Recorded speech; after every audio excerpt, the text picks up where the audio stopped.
જય શ્રી કૃષ્ણ મારા પ્યારા વ્યુઅર્સ.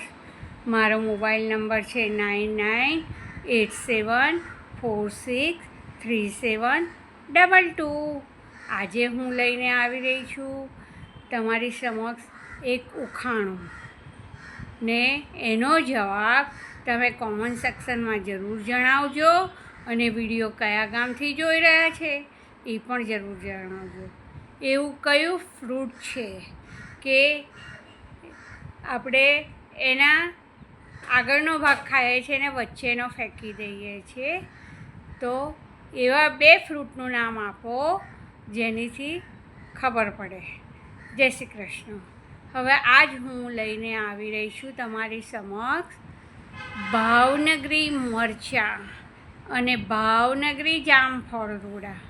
અત્યારના જામફળ અને ભાવનગરી મરચાંની સિઝન છે, એટલે એની જામફળની મીઠાઈ અને જામફળનું શાક.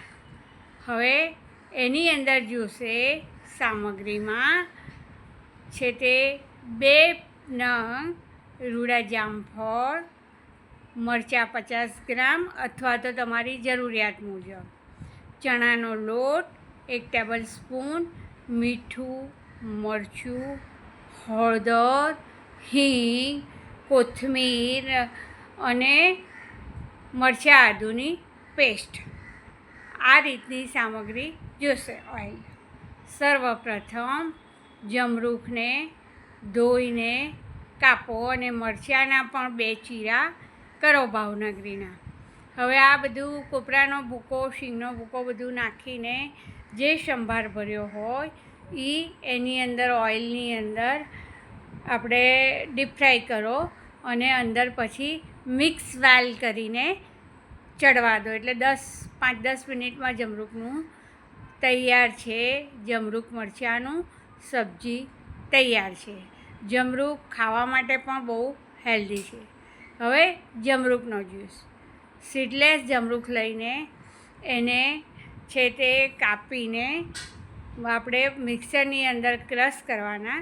એની અંદર મીઠું, મરચું અને જીરું પાવડર અને આઈસ છે તે નાખવાનું 2-3 પીસ, એટલે છે તે થઈ જાય. ને પછી ગાળીને એને જ્યુસ તરીકે લેવાનો. તો તૈયાર છે આ રીતનો જમરૂખનો જ્યુસ છે તે. હવે દર્શક મિત્રો, હું યોગીનગર 406માં રહું છું. જેને પણ કીટુ ગાયનું આપણે જે ઘી બનાવીએ એનું વધ્યું હોય તો B406 હેમાબેન યોગી એવન્યુમાં આપી દેવું છે તે, અને સંપર્ક કરો.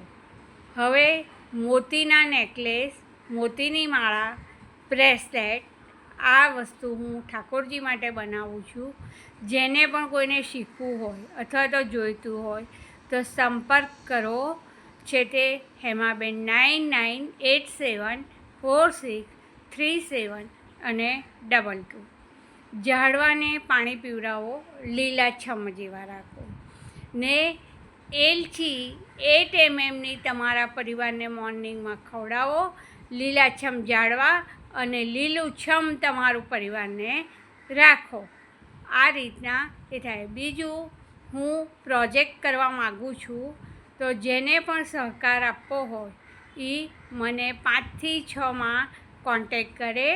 Mobile number 9987463722.